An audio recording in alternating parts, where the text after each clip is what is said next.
Jane van Lennep, and I'm one of the founder directors of Simple System. This is a horse feed company dedicated to feeding the horse according to the way it evolved and the food that it ate during its long and successful evolution out on the grassy plains, evolving as an obligate herbivore for the last 30 million years. A very successful creature, doing really well. What we're going to do today is look at the horse's digestive system and how it copes with that forage diet that it's evolved so well to manage.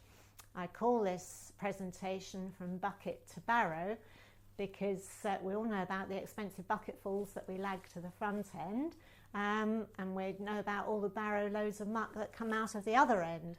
But what happens in between can be a little bit of a mystery. So hopefully that's what we're going to address now.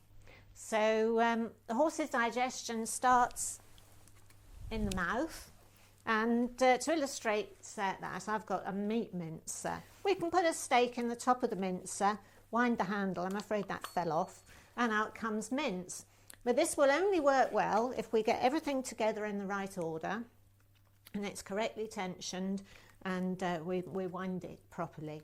And thus it is with the horse's teeth grinding up the forage that they eat from the ground. The horse has got muscles to can retract the lower jaw, but not to move it forward.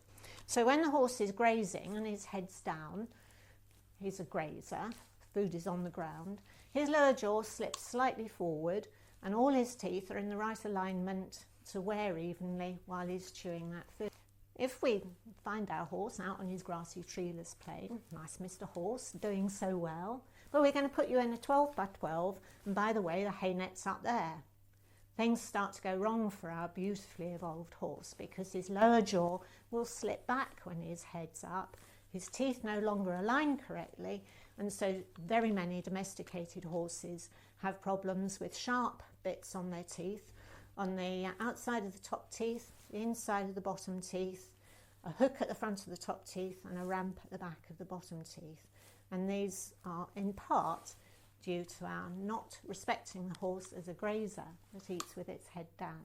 So always try and feed your horse from floor level as much as you can, and his teeth, if nothing else, will be in better condition.